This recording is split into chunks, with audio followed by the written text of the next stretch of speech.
Develop అవ్వాలంటే ఇది మూడోసారి అండి. ఆంధ్రప్రదేశ్ అంటే విడిపోయిన తర్వాత మూడోసారి అంటే మూడో టర్మ్ వచ్చింది మన కూటమి ప్రభుత్వం. అంటే ఏం చేస్తే సూచనలు మీరు ఏమి ఇవ్వగలరు? అంటే దానికి సూచనలు ఏం లేదండి. దాంట్లో నిజాయితీగా పరిపాలించే పరిపాలన ఉంటే అదే డెవలప్ అవుతుంది. దానికేం పెద్ద ఇబ్బంది ఏమి లేదు. మరి అక్కడున్న పొటెన్షియల్ని పూర్తి పొటెన్షియల్ని ఎక్స్ప్లాయిట్ చేసి దాన్ని సరైన మార్గంలో పెడితే అది ముందుకెళ్తుంది. మంచి చైతన్యవంతమైన ప్రజానీకం ఉన్నారు అక్కడ, తెలివిగలవాళ్ళు, తెలివితేటలు ఉన్నాయి. మీకు అక్కడ విశ్వనాథ సత్యనారాయణ గారి దగ్గర నుంచి, లేకపోతే కాశీనాథ్ నాగేశ్వరరావు పంతులు గారి దగ్గర నుంచి, లేకపోతే నార వెంకటేశ్వర గారి దగ్గర నుంచి, త్రిపూర్నేని రామస్వామి చౌదరి గారి దగ్గర నుంచి అంత మహానుభావులు, చాలా తెలివైన వాళ్ళు. మరి అక్కడ ఉన్న ఆ ప్రాంతం అది. అందరూ న్యూస్ పేపర్ ఎడిటర్స్ అంతా కూడా అక్కడి నుంచి వచ్చారు. ఎన్టీ రామారావు గారు, నాగేశ్వరరావు గారు, లేకపోతే ఘంటసాల వెంకటేశ్వరరావు గారు, లేకపోతే పెద్ద పెద్ద దర్శకులు వీళ్ళందరూ కూడా అక్కడి నుంచి వచ్చారు. అటువంటిది ఏమైపోయింది ఇవాళ? అదంతా మాయమైపోయింది కదా. మాయమైపోయి ఏ గ్రామం చూసినా సరే వలసపోయారు జనం. ఆ గ్రామాలన్నీ కూడా డిజర్టెడ్గా ఎడారిలాగా కనపడతా ఉన్నాయి. అయితే మరి సూచనలు ఏమొద్దు అంటే దాన్ని బాగు చేయాలి కదా. దాన్ని బాగు చేయాలంటే Coast based development, Coast based మరి ఇండస్ట్రీస్ రావడానికి ప్రాతిపదిక చేయాలి. అదే మాదిరిగా మరి ఈ పోరా providing urban facilities in the rural area అని చెప్పి ఆ రూరల్ ఏరియాలో కూడా కొంచెం ఫెసిలిటీస్ ప్రొవైడ్ చేస్తే దానికి విద్యా వైద్యం వాటిని అభివృద్ధి చేసి మరి బయట నుంచి వచ్చి ఉండేవాడికి ఎవరికన్నా కూడా కొంచెం సౌకర్యం ఏర్పాటు చేసినట్టయితే కొంచెం వ్యవసాయంతో పాటుగా వ్యవసాయ ఆధారిత పరిశ్రమలు కానీ మిగతా కానీ ఆ ప్రాంతంలో పెట్టినట్టయితే ముందుకెళ్తుంది. అదేమీ చేయకుండా ఉంటే ఉపన్యాసాల మూలన ఏమవుతుంది అది? ఇప్పుడు మీకు ఉదాహరణకి బెదవాడ నుంచి బందర్ 4 లైన్లు రోడ్లు వేస్తా ఉన్నారు. రోడ్లు వేసిన తర్వాత విజయవాడ నుంచి బయలుదేరి కంకిపాడు వెళ్ళే వరకు ఆ రోడ్లు దాన్ని వెడల్పు చేసుకోలేకపోయాం కదా. వెడల్పు చేసుకుని రోజు అక్కడ అరగంట సేపు 30 గంట సేపు ట్రాఫిక్ జామ్ అవటమే కదా. తర్వాత కొంచెం వెడల్పు చేసిన దాంట్లో కూడా పుష్ కార్ట్లు, తోపుడు పళ్ళు, దాని మీద వ్యాపారాలు, ఫుట్పాత్ అనేది లేదు అసలు మొత్తం. ఇప్పుడు హైదరాబాద్లో ఫుట్పాత్ ఉంది. ఫుట్పాత్ ఉంటాన రోడ్డు మీద కారు ఎవడో పార్క్ చేయడు.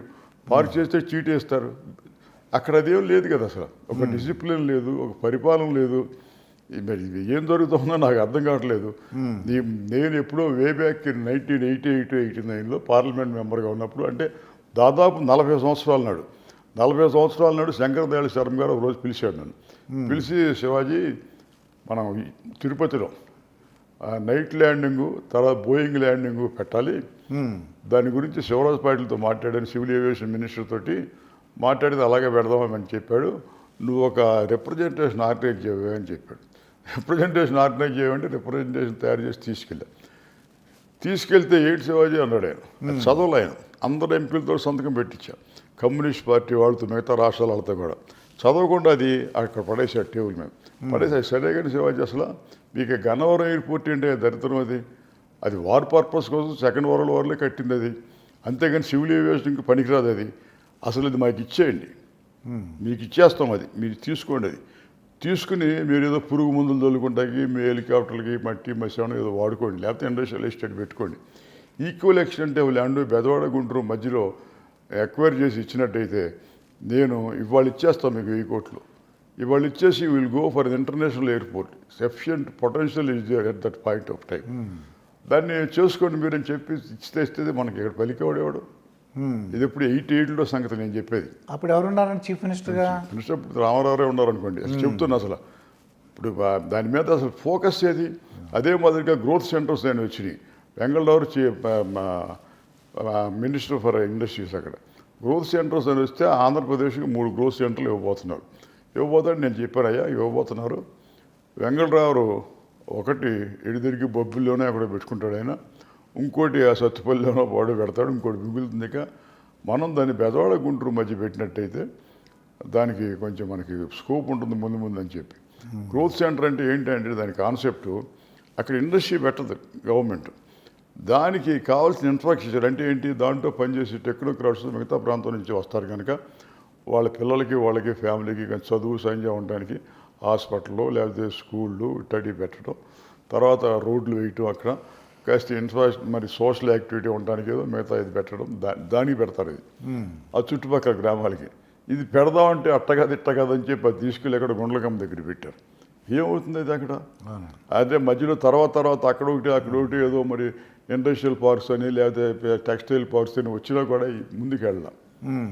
ఇది నేపథ్యం అసలు. దాని తర్వాత మీకు ఇంకో డైమెన్షన్ ఏంటంటే తొలి రోజుల్లో కృష్ణా జిల్లాలో అంటే ఈ ప్రాంతం నేను చెప్పిన ప్రాంతంలో అంతో ఎంతో వ్యవసాయం మీద వచ్చిన మిగులు అది తీసుకొచ్చి ప్రాపర్గా యూటిలైజ్ చేయకుండా ఊరినే జోదం ఆడేశారు డబ్బు పెట్టి.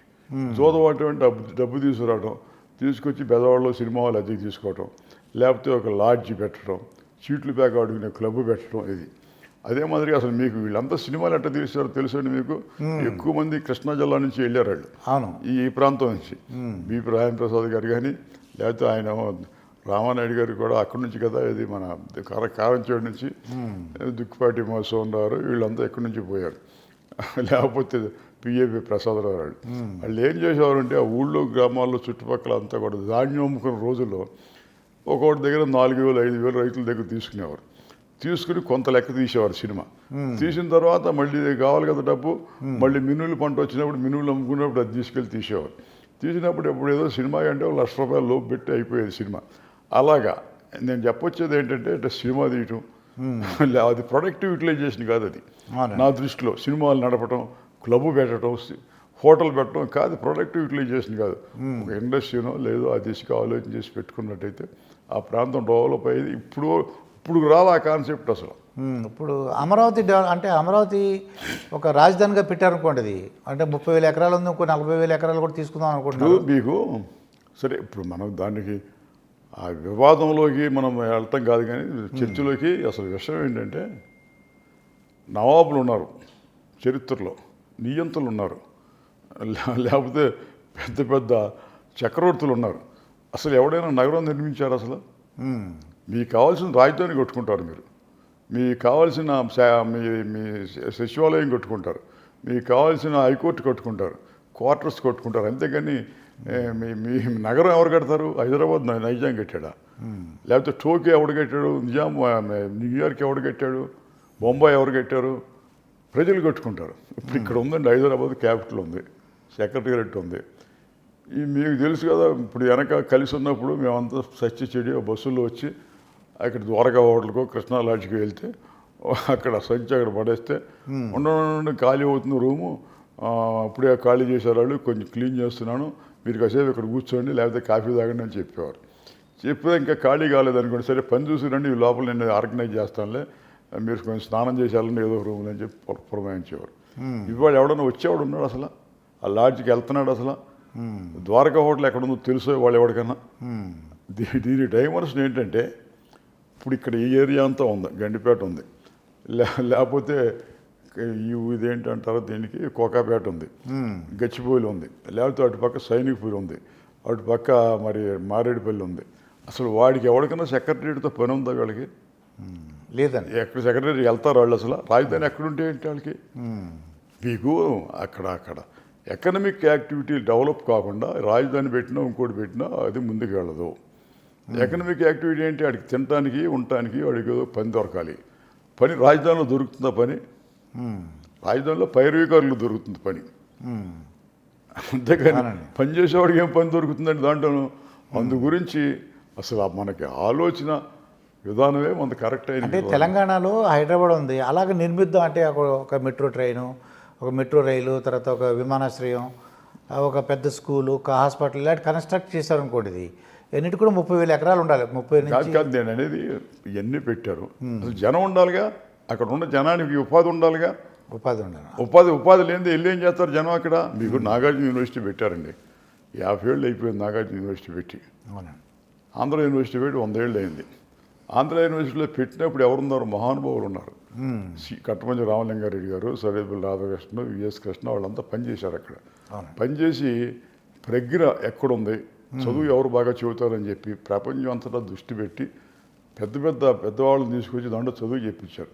సరే సివి రామన్, మోక్షగుండం విశ్వేశ్వరయ్య, లేకపోతే మరి ఇంకా హిరేన్ ముఖర్జీ, తర్వాత కెమిస్ట్రీకి ఎవడో సరైన లేడీ అని చావలు అనేవాడిని తీసుకొచ్చి లాహోర్ నుంచి తెచ్చారు.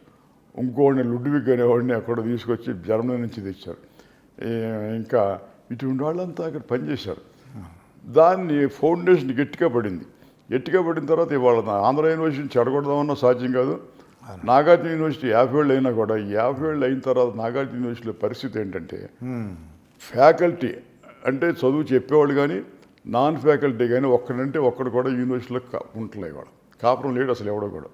క్వార్టర్స్ ఖాళీగా ఉంటాయి 4, 3 ఉన్నా కూడా. అసలు కుదురుకోవాలి నాగార్జున యూనివర్సిటీ అంతవరకు. కుదురుకోకుండా ఊరినే మా జాలయ్య గారి కాలేజీలో ఎంకాన్ చదువుతున్నారు, ఇక్కడ చదువుతున్నారు అన్నట్టుగా తప్పితే అసలు ఒక డిజర్టేషన్ లేదు, ఒక రీసెర్చ్ లేదు. మీకు ఒకటి చెబుతాను, ప్రపంచంలో ఎక్కడా లేనట్టుగా ఆత్మహత్యలు జరిగినాయి పత్తి రైతులు పెద్ద ఎత్తున ప్రకాశం గుంటూరు జిల్లాలో. చదివితే మీకు ఆంధ్ర నాగార్జున యూనివర్సిటీలో ఉంది కదా, సెంటర్లో ఉంది కదా, మీకు ఎకనామిక్స్ డిపార్ట్మెంట్ ఉంది కదా, వాళ్ళు ఈ జరిగిన ఒక డెజర్టేషన్ ఒక రీసెర్చ్ పేపర్ ఉందో దాని మీద. లేకపోతే నేను క్రాప్ హాలిడే పెట్టాను. క్రాప్ హాలిడే అనే మాట ఆక్స్ఫర్డ్ డిక్షనరీలో కూడా లేదు. ఆక్స్ఫర్డ్ డిక్షనరీ కూడా అడిగాడు ఏంటంటే మీ క్రాప్ హాలిడే అనే మాట ఏంటి అసలు. మా దగ్గర స్కూల్ హాలిడే ఉంది, లేకపోతే ఆఫీస్ హాలిడే ఉంది, ట్యాక్స్ హాలిడే ఉంది, కానీ క్రాప్ హాలిడే తిరణాలు ఏంటని చెప్పి మా దగ్గర డేటాబేస్లో లేదు. అది మీరు దాన్ని ఎక్స్ప్లెయిన్ చేస్తే మీ will incorporate in the next edition అని చెప్పుకుంటూ వచ్చారు. దాని మీద ఒక్క డెజర్టేషన్ అగ్రికల్చర్ యూనివర్సిటీ నుంచి కానీ లేకపోతే నాగార్జున యూనివర్సిటీ నుంచి ఏమైనా ఉందా అసలు? లేదు. They are suppose to do that research. ఎందుకు జరుగుతుంది, సోషియాలజీ ఏంటి, దాని వెనక మా పరిస్థితులు ఏంటి అని చెప్పి చేయాలి. లేదు కదా అది. నేను ముఖ్యమంత్రి గారికి మన చంద్రబాబు నాయుడు గారికి చెప్పా, అయ్యా ఈ నాగార్జున యూనివర్సిటీ మనం బాగు చేయలేం, 50 ఏళ్ళు అయిపోతుంది. అందు గురించి మీరు ఈ ఇది క్యాపిటల్ అన్న తర్వాత వరల్డ్ క్లాస్ యూనివర్సిటీ ఒకటి ఉండాలి ఇక్కడ. దీన్ని సంస్కరించడం మన వల్ల కాదు. అది దీన్ని సెంట్రల్ యూనివర్సిటీ వాడికి పారేస్తే వాడు ఏదైనా చేయాలి. దీనికి సెంట్రల్ యూనివర్సిటీ ఇక్కడ పెట్టారు, 2000 ఎకరాల్లో పెట్టారు. ఇక్కడ ఇది ఎక్కడ వచ్చింది సెంట్రల్ యూనివర్సిటీ హైదరాబాద్లో. It was the outcome of Jayandhra registration. Jayandhra రిజిస్ట్రేషన్లో రెండింటికి సఖ్యత కుదిర్చడం కొరకు మాకు నాగార్జున యూనివర్సిటీ ఒకటి, కాకతీయ యూనివర్సిటీ ఒకటి, అనంతపురంలో కృష్ణదేవరాయ యూనివర్సిటీకి దానికి క్యాంపస్ యూనివర్సిటీగా ఇచ్చారు. ఇచ్చి హైదరాబాద్లో ఎక్కడ వాళ్ళకి ఇక్కడ చదువుకి ఇబ్బంది అవుతుందని చెప్పి ఒక సెంట్రల్ యూనివర్సిటీ పెట్టారు. అంటే it is the outcome of the Jaya Andhra registration. వచ్చిన దానికి 2000 ఎకరాలు ఇస్తే దీనికి అప్పటి నుంచి ఇప్పుడు వరకు దానికి మంచి పేరు సంపాదించింది, మంచి చదువు చెబుతుంది, మంచి వాళ్ళని తయారు చేస్తుంది. అలాగే చేసుకోవచ్చు అండి. అక్కడ సెంట్రల్ యూనివర్సిటీ పెడితే ఈ నాగార్జున యూనివర్సిటీ కావాలంటే ఎక్కడోసారి ఒంగోలులోనే బోడోపీడి ఎక్కడోసారి పెడదాం, అంతకైతే మీ అమరావతిలో మీరు ఎక్వైర్ చేసిన ల్యాండ్లో కొంత ఇచ్చేయండి, అలా పెడదాం అని చెప్పారు. నో ఇది మళ్ళీ మనకి టెన్షన్ వస్తుంది, మనకి రాయలసీమ వాళ్ళకి ఇస్తామన్నారు. అట్లా చెప్తా అసలు. ఇప్పుడు మీకు నాగార్జున యూనివర్సిటీలో 3 దాటితే ఉండరు అక్కడ. అందరూ ఆ బస్సులు వెళ్ళిపోతారు. Nagarjuna university is not in the Nagarjuna university. Nagarjuna university is living in గుంటూరులో ఉన్న ఎస్యూఎన్ కాలనీ, లేకపోతే మన విజయవాడలో బెంచ్ సెంటరు, సూర్యాపేట సెంటరు, లేకపోతే తెనాలి, మంగళగిరి, ఇక్కడ ఉంది. కానీ నాగార్జున యూనివర్సిటీ అనేది నాగార్జున యూనివర్సిటీలో లేదు. ఆ ఎంప్లాయీస్ అందరూ మళ్ళీ ఈవినింగ్ వెళ్ళిపోతారు. ఈవినింగ్ అయిపోయినా వెళ్ళిపోతారు. ఇక దాంట్లో హాస్టల్లో ఉండే పిల్లలకి వాళ్ళకి ఎవడి మీద కంట్రోల్ ఉండదు వాళ్ళకి. ఓకే అండి.